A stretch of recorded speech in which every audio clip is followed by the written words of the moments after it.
kita masuk pagi hari dalam pasal yang ke-6 dari 2 Raja-Raja. Kita akan lihat pada ayat yang ke-15 sampai ayat yang ke-17, saudara. Ayat 15 sampai 17. Sama-sama kita baca ayat-ayat 1, 2, 3.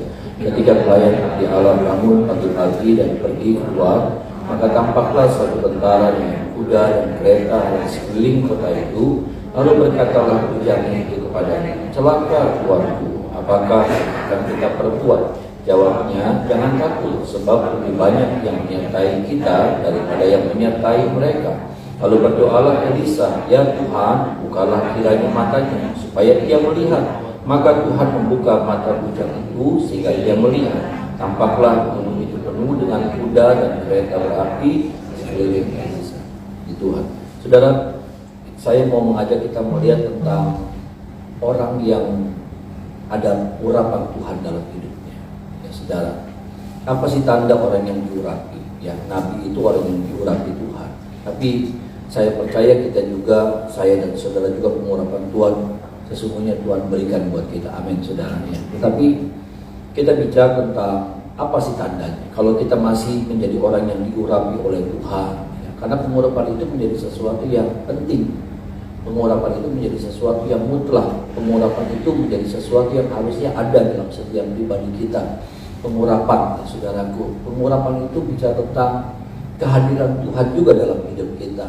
Ya, saudara, pengurapan Tuhan juga berbicara tentang perkenanan Tuhan ada dalam hidup saya dan saudara. Kuasa Tuhan ada dalam hidup saya dan saudara. Dan itu menjadi sesuatu yang mutlak. Ya, saudara, kalau kita masuk dalam perjanjian baru, maka pengurapan itu bukan lagi kepada nabi, pada para imam, pada raja, tetapi pengurapan itu juga diberikan Tuhan buat saya dan saudara setiap kita, ya, saudara. Karena kemudian firman Tuhan berkata bahwa kita adalah imamat-imamat yang rajani. Ada amin, saudaraku. Ya, kita adalah imamat-imamat yang rajani. Artinya bahwa setiap kita orang percaya ada pengurapan Tuhan yang khusus itu Tuhan berikan buat setiap kita.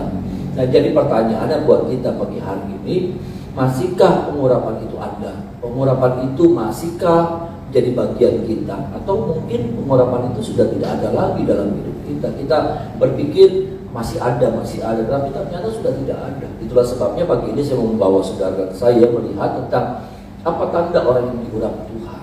Ya, saudara, apa tanda yang dia? Karena seringkali kita punya apa ya, saudara? Kita punya penilaian sendiri tentang tanda-tanda itu. Tidak, saudaraku, ya. Kadang-kadang kita berpikir kalau orang melayani dan hebat di atas panggung maka pengurapan dia salah satunya, tetapi tidak juga. Ya sudah, karena saya melihat begini, orang yang hidup di dalam dosa juga kadang-kala ketika dia di panggung, ketika dia melayani, jadi dia ada sesuatu yang luar biasa. Dia bisa apa ya, seperti ada pengurapan Tuhan, ya, saudara. Ya, itulah sebabnya pagi ini kita mau sama-sama melihat, ya, adakah pengurapan itu masih ada sama kita? Karena sekali lagi pengurapan itu mutlak, pengurapan itu harus ada, ya, saudara. Yang nanti yang membedakan saudara antara Saul dan Daud adalah di pengurapan. Saul kehilangan urapan Tuhan dalam hidupnya, dan apa saudara? Selanjutnya hidupnya Saul itu menurun sampai pada titik nol, dia mati bunuh diri. Tetapi Daud, saudara, pengurapan Tuhan itu walaupun dia pernah kehilangan pengurapan Tuhan, tapi kemudian dia bangkit lagi. Kita harus pastikan pengurapan Tuhan masih ada sama kita. Ada amin, saudara. Kalau itu sudah hilang, kita minta lagi pengurapan Tuhan itu. Kita memohon lagi. Seperti Daud, dia pernah kehilangan pengurapan Tuhan. Dia mohon dengan sangat. Karena pengurapan itu memampukan kita untuk kita boleh menjalani hidup ini. Kita memampukan kita pengurapan itu seperti apa, saudara? Saya pernah sampaikan berkali-kali. Pengurapan itu seperti kalau kita tukang, saudara. Kalau kita tukang, saudara, kita tukang yang punya banyak alat. Ya, kita adalah tukang yang punya berbagai macam alat. Kita punya gergajinya, kita punya meterannya, kita punya alat serutnya, kita punya mesin bornya, kita punya segala sesuatu. Kenapa? Karena ketika kita jadi tukang tapi nggak punya alat-alatnya, maka apa yang kita bisa buat? Ngerti ya, saudara ya? Kalau kita punya, kita montir, saya tahu mendeteksi mesinnya rusaknya di sini. Tapi kemudian saya nggak punya kunci pas, saya nggak punya obeng, saya nggak punya perkakas. Apa yang saya bisa lakukan kepada mesin yang rusak itu, mobil yang rusak? Nggak bisa. Akhirnya apa? Kemampuan kita mau besar. Nah, pengurapan Tuhan itu seperti peralatan buat kita. Ada amin, saudara. Sehingga apa? Hal yang sulit jadi mudah. Saudara nggak punya obeng, buka itu saudara tuh apa namanya? Ya, apa sih? Skrup, ya saudara. Saudara buka skrup, saudara dedel, saudara, luka-luka. Ya. Padahal itu sesuatu yang mudah kalau saudara punya obeng. Saudara buka skrup, ya, buka mur, baut, saudara, ya, saudara tangan sudah akan luka-luka, hancur-hancuran. Kalau saudara nggak punya kunci pas. Tapi ketika sudah punya kunci pas, jadi gampang sekali. Bisa bilang amin, saudara. Sampai di sini saya berharap saudara bisa mengerti, menangkap bahwa itulah pengurapan, itu saudara. Itulah pengurapan. Bahkan ketika pengurapan ini lebih lagi kita dapatkan, maka peralatan yang kita dapatkan lebih canggih lagi. Itu buat saya seperti itu. Ya, lebih canggih, lebih memudahkan lagi. Saya ada meteran, saudara. Ada meteran yang pakai apa, inframerah apa laser gitu. Jadi saya bisa mengukur jarak dari sini ke tembok sampai ke horden. Saya bisa mengukur, saya mau usah ambil tarik, nggak usah. Saya tinggal pencet begitu, arahkan lampunya, saudara, infrarednya kemana gitu. Ke titik itu saya bisa tahu, oh iya berapa meter. Secara presisi bisa 5, berapa meter. Dibuat semakin mudah kita ketika apa? Pekerjaan kita bukan lagi jadi sulit. Berapa banyak kali kita menghadapi masalah sulit banget, menghadapi sebuah kerjaan sulit banget, menghadapi pergumulan sulit banget. Buat orang lain mudah saja, buat orang lain gampang saja menyelesaikannya. Tapi buat berapa banyak orang, kebanyakan orang itu sesuatu pekerjaan yang sulit sekali. Kenapa? Maaf, pengurapan itu.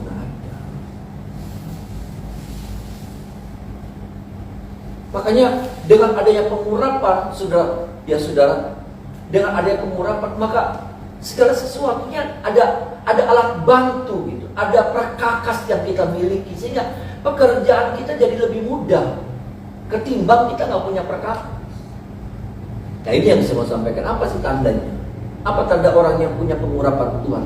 Salah satunya ini yang kita baca ayat yang ke-15, sama-sama kita baca, saudara. Ayat yang ke-15 sama-sama kita baca ayat yang ke-15. 1, 2, 3. Ketika pelayan abdi Allah bangun pagi-pagi dan pergi keluar, maka tampaklah suatu tentara dengan kuda dan kereta ada di sekeliling kota itu. Lalu berkatalah bujaknya itu kepadanya, celaka tuanku, apakah yang akan kita perbuat? Ini nih saudara, tanda daripada orang yang kehilangan pengurapan. Kata-katanya tidak bagus. Beda sama Elisa. Beda. Ya.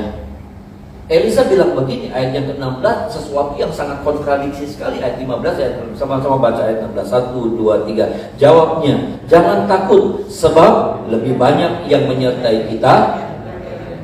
Ada amin, saudara?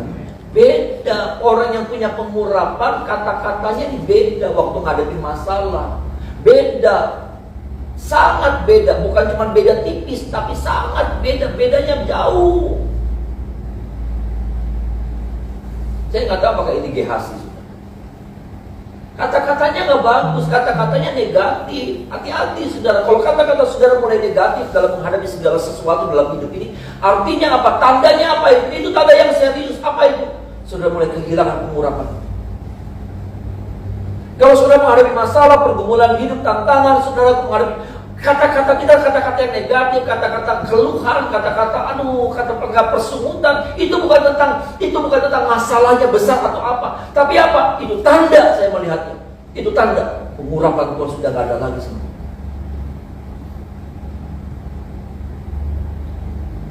Beda saudara, beda. Saudara harus tahu siapa sih yang jadi sasarannya orang-orang Arab ini, siapa? Bukan GHC, bukan hambanya Elisa, tapi siapa? Elisanya. Harusnya Elisanya yang ketakutan, harusnya Elisanya yang khawatir, harusnya Elisanya yang mengeluh. Enggak. Nah ini nih saudara, ya, kita lihat lagi, kita cek lagi, gampang saudara. Orang pun punya pengurapan atau enggak bukan dari ketika dia berbahasa. Yang apa boleh ya saudara. Bukannya saya anti, boleh, bagus. Itu membangun roh yang ada dalam diri saudara, ya saudara. Tapi bukan itu juga, ya. Apa tandanya? Ketika pengurapan itu masih ada, saudara. Hadirat Tuhan masih ada, perkenanan Tuhan masih ada dalam diri kita. Apa itu, saudara? Kata-kata kita menjadi penentu. Kata-kata kita menjadi indikator. Ketika kita menghadapi persoalan hidup, ketika kita menghadapi tantangan hidup, kita menghadapi sebuah perubahan hidup yang tidak menyenangkan dalam hidup kita. Seperti apa perkataan? Masihkah perkataan kita perkataan yang seperti ini? Ada kata-kata iman, ada kata-kata yang menguatkan, ada kata-kata yang menghiburkan, ada kata-kata yang memuliakan Tuhan. Atau kata-kata kita sudah berubah jauh. Siapa? Hambanya Elisa, ya saudara, dia bilang, celaka, celaka, celaka. Dia bilang begini, apakah yang akan kita perbuat? Udah gak tahu.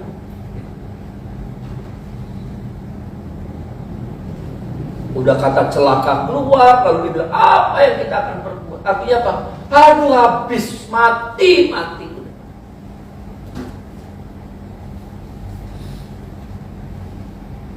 Kata-kata saudara seperti apa tuh saudara? Hari-hari ini mungkin saudara juga sama menghadapi sebuah kepungan masalah. Saudara menghadapi sebuah jalan buntu, saudara menghadapi problem yang saya tidak bilang gampang, saya tidak bilang cengeng, enggak, tidak. Karena memang berat.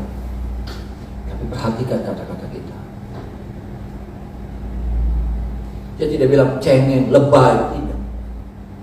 Buat orang lain mungkin ringan, tapi buat saudara, buat saya itu sesuatu yang menengah. Tapi terlepas dari semua berat, terlepas dari semua tekanan yang hebat, tapi sama-sama mari kita perhatikan seperti apa yang kalimat-kalimat apa yang kita ucapkan lewat mulut. Masihkah ada kata-kata iman? Masihkah tetap ada ucapan syukur? Masihkah ada kata-kata pengharapan? Masihkah di tengah-tengah pergumulan itu masihkah kita ujian itu keluar? Ataukah seperti ini hambanya Elisa? Kata-kata yang kotor, kata-kata yang jelek, kata-kata yang negatif, kata-kata yang nggak ada pengharapan.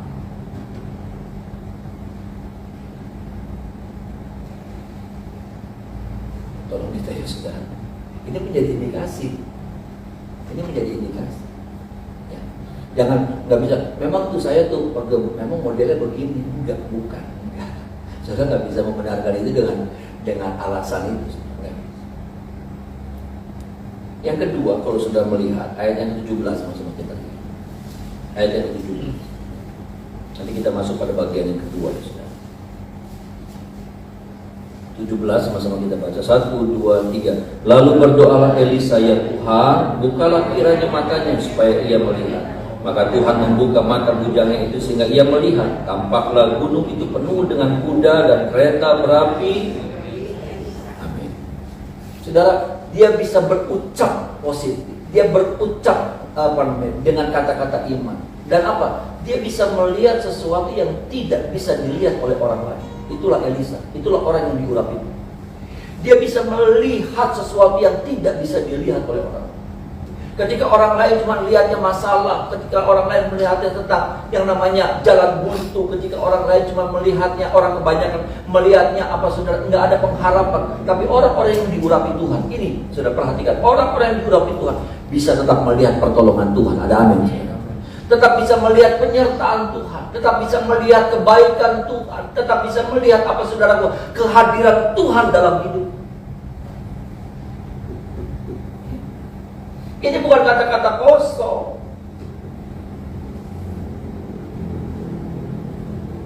Gehazi nggak bisa. Kalau ini Gehazi, maaf ya saudara. Hambanya Elisa nggak bisa. Yang dia lihat pasukan Aram mengepung. Baru ketika Elisa berdoa, Tuhan bukakan matanya. Wih, dia lihat ada pasukan berapi sudah. Di sekeliling puncak-puncak bukit gunung itu sudah pasukan berapi berkeliling. Saya cuma bilang begini, di tengah-tengah masalah ada pertolongan Tuhan yang Tuhan sediakan. Amin. Ada pertolongan Tuhan. Jangan cuma lihat masalahnya, jangan cuma lihat pergumulannya, jangan cuma lihat jalan buntu. Makanya apa? Kita butuh ngerti firman, kita butuh tahu firman. firman. Supaya apa? Kita jangan dibodohi, saudara, sama iblis. Kalau kita nggak ngerti firman, maka kita nggak bisa melihat di balik semuanya itu. Kita nggak bisa melihat pertolongan Tuhan.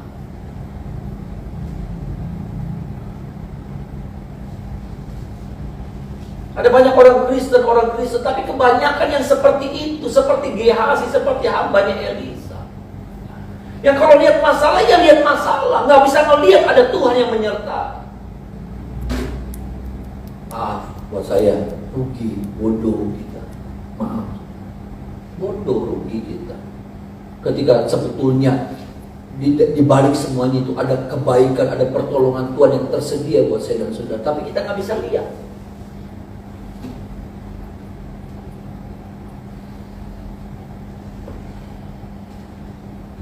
Inilah dua hal, saudara. Ya, banyak sih sebetulnya, tapi dari ayat ini, dari pasal ini saya menemukan dua hal tentang tanda orang yang diurapi itu. Dia mampu berkata-kata yang baik, yang positif. Dan yang kedua, dia bisa melihat segala sesuatu yang orang lain tidak bisa lihat. Gehazi cuma bisa lihat kepungan. Gehazi cuma bisa lihat masalah yang besar. Gehazi cuma bisa melihat jalan yang buntu. Tapi orang yang diurapi Tuhan, dia bisa melihat di balik itu ada pertolongan Tuhan yang Tuhan sediakan. Ada amin, saudara. Jangan cuma lihat penyakitnya. Lihat di balik penyakit itu apa tujuan Tuhan dalam hidup saudara. Itu orang-orang yang diurapi Tuhan. Jangan lihat kegagalannya. Lihat apa yang Tuhan lagi kerjakan lewat kegagalan saudara. Jangan lihat tentang kekurangannya, tapi lihat di balik kekurangan itu apa sih yang Tuhan sedang kerjakan dalam hidup saudara. Jangan cuma lihat disakitinya saudara, tapi lihat di balik itu apa yang Tuhan lagi buat dalam hidup saudara. Jadi sesuatu yang penting. Tolong kita ya saudara. Itu bagian yang pertama. Bagian yang kedua, Bapak Ibu saudara, ayat 24 sampai 29.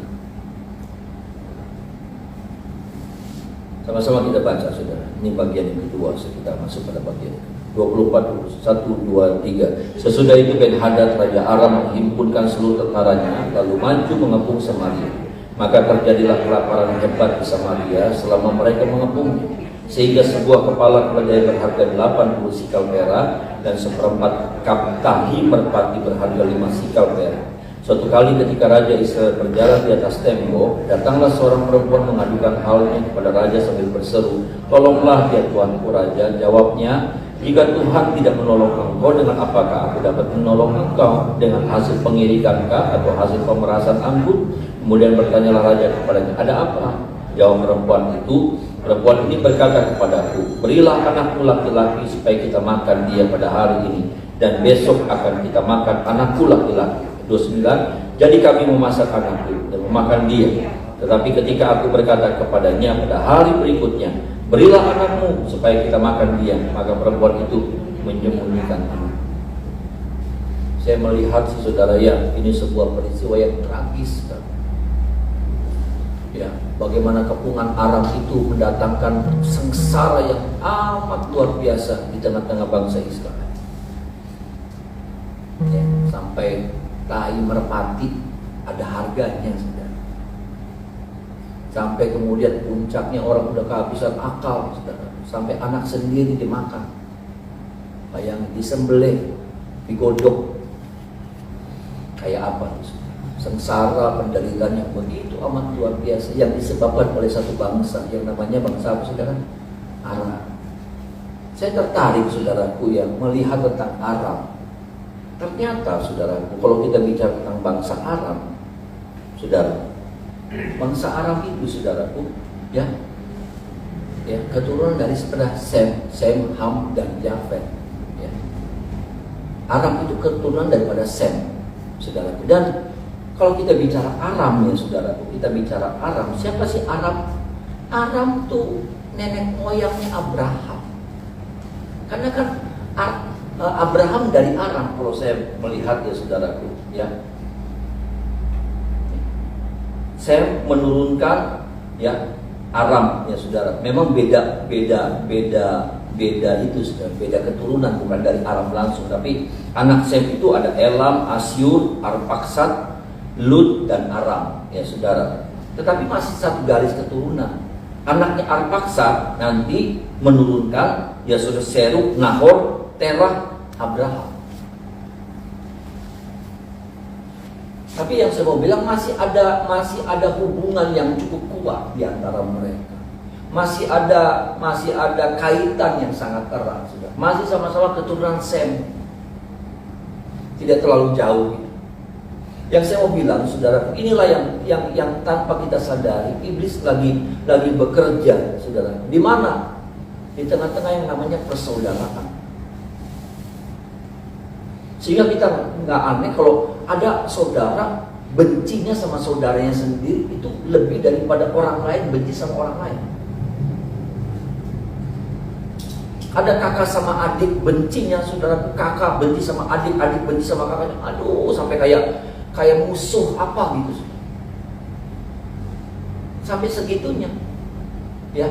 Bahkan kalau kita bicara tentang persaudaraan di dalam Tuhan, saudara, aduh, sampai anak Tuhan sama anak Tuhan, aduh, sampai bencinya, sampai sumsum, bukan darah daging lagi, sampai ke sumsum. Kami bilang nggak pengen, sampai mati.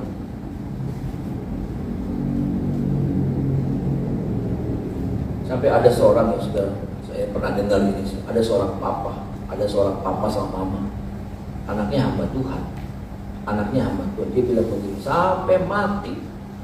Bahkan nanti kalau sampai saya masuk surga, saya mau bilang lapor sama Tuhan di surga tentang anak saya, anak lapor-laporannya. Betul, ya. Kalau saya masuk surga, saya mau laporin anak saya sama Tuhan Yesus, kelakuan anak saya. Terlepas bagaimananya, ya saudara, terlepas cerita mereka seperti apa. Tapi saya cuma bilang begini, iblis lagi bekerja. Di mana? Bukan antara orang yang jauh dengan orang yang jauh. Tapi apa? Iblis lagi bekerja di tengah-tengah orang yang dekat. Anak dengan orang tua, kakak dengan adik, suami dengan istri. Kenapa? Karena dampak kalau orang jauh sama jauh bertengkar, dampaknya ringan. Tapi kalau orang dekat sama orang dekat, saudara, itu bermusuhan, waduh, dampaknya hebat. Kalau ada kakak sama adik, saudara, itu bermusuhan, itu dampaknya hebat, dahsyat. Kalau anak saya ribut sama anak saudara, misalnya, wah ya nggak hebat-hebat, nggak heboh. Tapi kalau anak saudara ini kakak adik ribut, waduh, sampai gontok-gontokan, wah, hebat. Kekuatannya luar biasa. Kalau ada pelayan Tuhan sama pelayan Tuhan ribut, wah, dampaknya besar, hebat. Ini yang iblis lagi bekerja. Dan kita nggak sadar. Kita biarkan, kita buka kesempatan itu, kita buka peluang itu, kita buka iblis pintu itu, saudara. Iblis masuk dalam hidup kita dan mengobrak-abrik. Aram itu masih ada kaitan keluarga. Tapi jadinya beda. Betapa Aram kayaknya tuh benci banget. Sampai setega itu, saudara. Sampai dikepung, nggak ada makanan yang bisa masuk. Saudara. Sampai persediaan makanan di Israel habis total. Sampai yang sampah-sampah dimakan. Sampai tai-tai dimakan. Saya percaya itu tikus habis di saudara di sana. Ya, iya, kecoa, itu kecoa, wah, entong bebek, entong ayam, kecoa. Ya, apalagi itu sudah cecak, wah, cecak rebutan. Iya, tidak cacing-cacing apa gitu, saudara. Ya.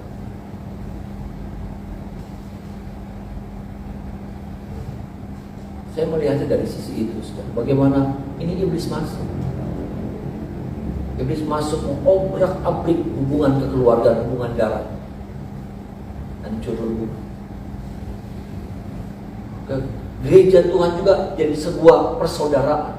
Tapi berapa banyak gereja Tuhan kita membiarkan iblis masuk dan mengobrak-abrik. Sampai apa? Sampai rusak hubungan antara gereja dengan gereja. Diobrak-abrik. Dan kita nggak ngerti, kita biarkan. Dengan alasan persaingan, kita benarkan.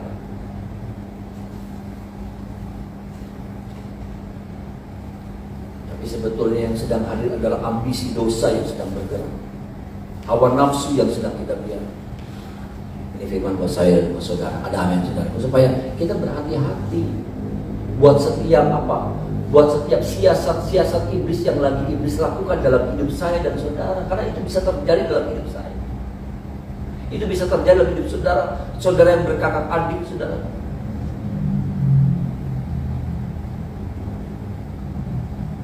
Namanya manusia ada perselisihan, ada ketidakcocokan. Tapi jangan biarkan iblis terus memperkeruh suasana keadaan itu, situasi itu. Sampai akhirnya apa? Terus meruncing, semakin apa namanya? Semakin keruh air.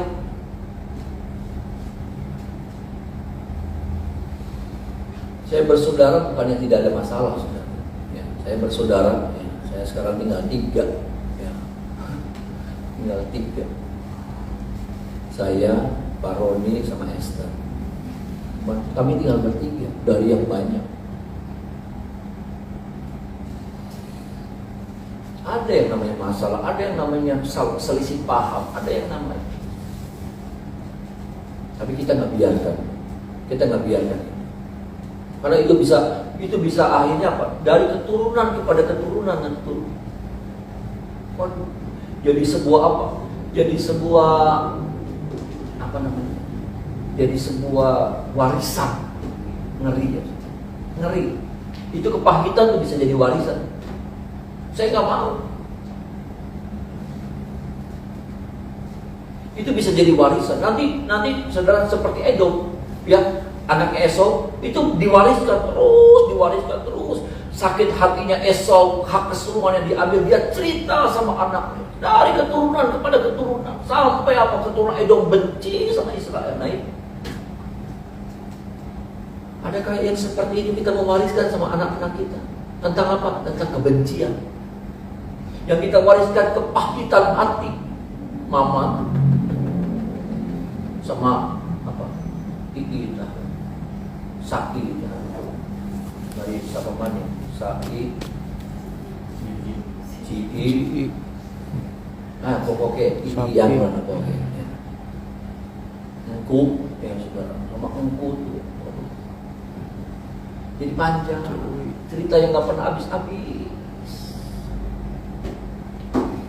Kita yang sebetulnya itu juga dari orang tua kita. Cerita itu dari orang tua kita. Orang tua kita cerita, mama tuh jadi panjang, terus diturunkan jadi sebuah apa? Jadi sebuah warisan. Kita bangga mewariskan kepahitan sama anak-anak kita. Kita bangga.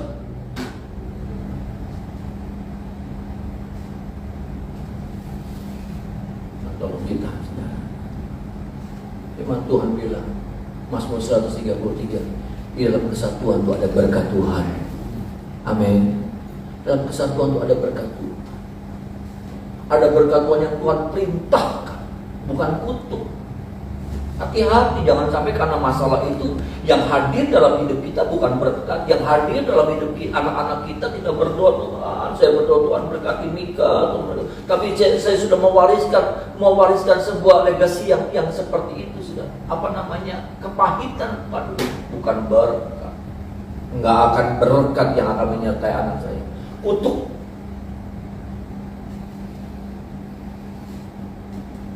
Tolong kita. Ini penting, saudara. Karena iblis lagi bekerja sekali lagi.